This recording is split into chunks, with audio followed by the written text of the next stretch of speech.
Terpaksa menikahi pembantuku. Penulis Via Raya. 65. Jangan nakal, Mas. Bisa diam tidak sih, Mas? Kali ini saja biarkan aku tidur. Nanti malam terserah Mas deh mau berapa kali.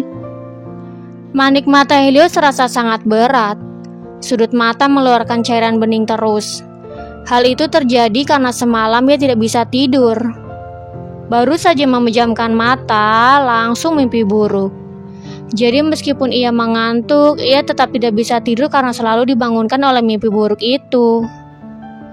Oke, aku diam. Tapi kau harus janji dulu nanti malam akan melakukannya berkali-kali sampai puas.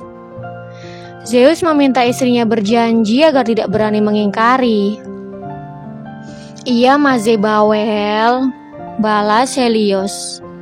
Mungkin sekitar 5 menit berlalu terdengar suara napas teratur Helios. Mimpi indah sayang, kata Zeus setelah mengecup kening istrinya. Mengingat pintu masih terkunci, ia lekas turun dan membukanya. Ia takut putrinya bangun dan mencarinya ke kamar. Setelah itu, ia kembali berbaring dan ikut memejamkan matanya. Di kamar sebelah, Teresa mulai bergerak ke sana kemari. Tidak lama kemudian, gadis kecil itu membuka mata dan memeriksa kasur sebelah, di mana ayahnya berada sebelumnya. Ayah mana? Katanya tidak akan pulang sebelum Tere bangun. Tanyanya sambil mengucek mata. Sambil menguap, Teresa mengulurkan kedua kakinya dan melompat turun. Ia berjalan keluar kamar sambil mengambil ayahnya. Tidak mendapati sang ayah di luar kamar, akhirnya ia memanggil sang ibu. Namun tetap saja ia tidak mendapat jawaban dan begitu pula ibunya. Ayah sama bunda kemana? Kenapa Tere ditinggal sendirian dan pintu terkunci?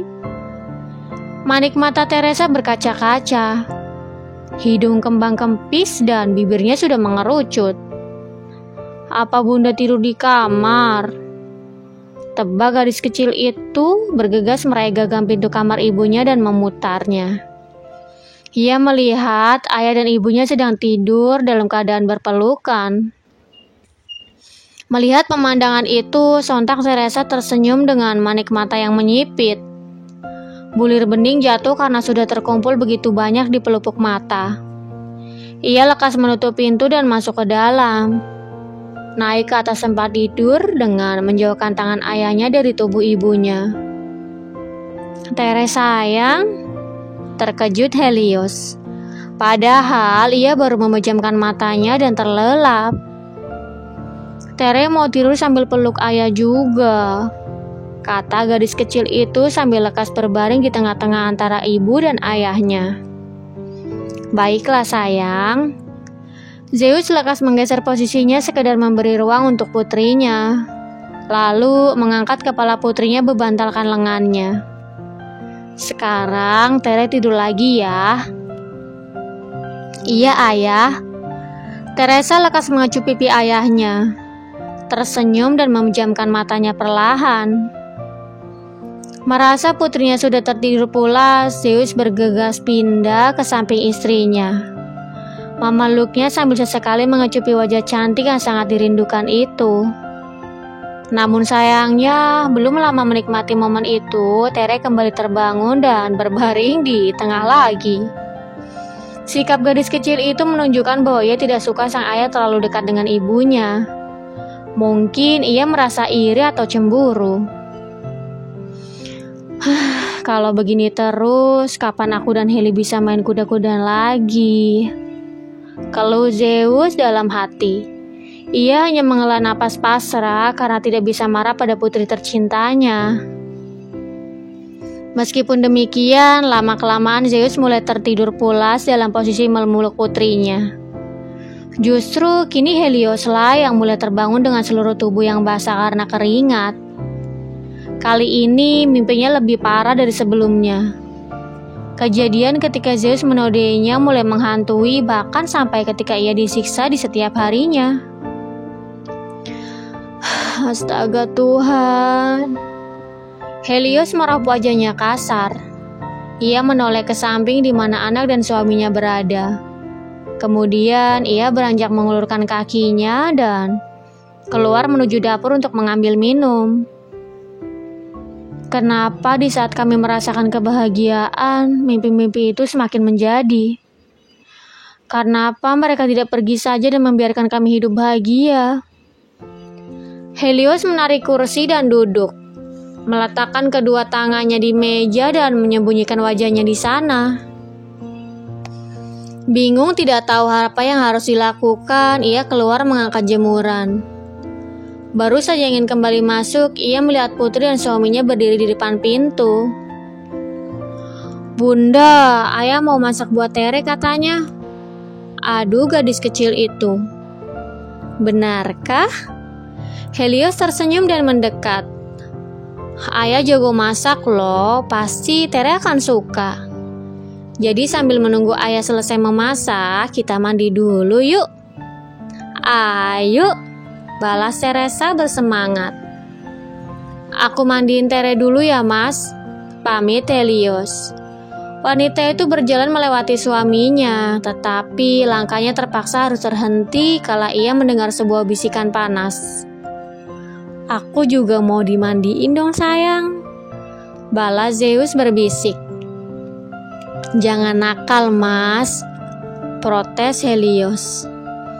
"Aku sudah tidak sabar menunggu nanti malam," bisik Zeus sambil terkekeh geli. "Bunda, ayo," teriak Teresa. Gadis kecil itu sudah melangkah masuk menuju kamar mandi dan sang ibu malah masih di depan. "Iya sayang," balas Helios lekas masuk, meletakkan cucian kering dan menghampiri putrinya di kamar mandi.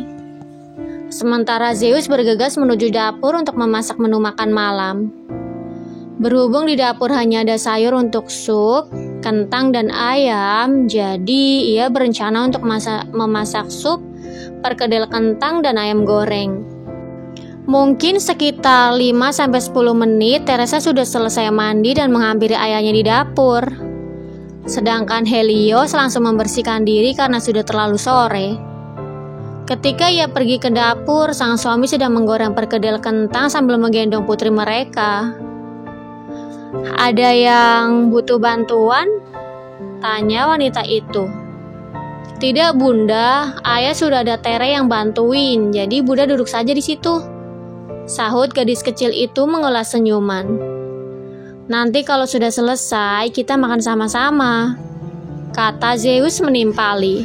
Akhirnya Helios duduk di kursi makan sambil menyangga dagu, memperhatikan dua kesayangan yang sangat ia cintai. Namun tiba-tiba ia teringat akan mimpi buruk yang membuatnya terbangun tadi. Sambil mengembuskan napas berat, Helios membatin. Ingin bahagia saja rasanya sangat sulit. "Ada apa bunda?" tanya Teresa sambil meletakkan piring berisi perkedel kentang. "Tere bahagia ada ayah bersama kita?" Helios balik bertanya. "Sangat, Tere sangat bahagia bunda." Gadis kecil itu berlari memeluk kaki ayahnya. "Tere sama bunda dulu ya sayang, ayah sedang menggoreng ayam takut minyaknya lompat-lompat," ujar Zeus sambil mengusap puncak kepala putrinya. "Siap ayah," bala Teresa mengangkat kepalanya sambil tersenyum. Kemudian ia lekas menghampiri sang ibu dan duduk di pangkuannya. Setelah selesai menggoreng ayam, keluarga kecil itu duduk di kursi mereka masing-masing dan menikmati makan malam mereka dengan bahagia. "Aku boleh tanya sesuatu tidak?" izin Zeus sambil berbaring di pangkuan Helios. "Boleh, memangnya kau mau tanya apa?" Helios menunduk menatap manik mata suaminya dan mengusap kepalanya lembut. "Kau mencintaiku bukan?" Sebenarnya Zeus sudah tahu bagaimana perasaan Helios padanya. Hanya saja ia ingin memastikan dan mendengar langsung dari mulut istrinya. "Tentu saja," Kalau tidak, mana mungkin bisa ada Tera di dunia ini? Mana mungkin kau ada di sini bersamaku? Sahut Helios mantap. Kalau kau mencintaiku, lalu kenapa kau tidak mau ikut pulang bersamaku? Bersambung. Jangan lupa untuk like, komen, share, subscribe, dan tekan tombol lonceng untuk mendapatkan notifikasi episode selanjutnya. Terima kasih.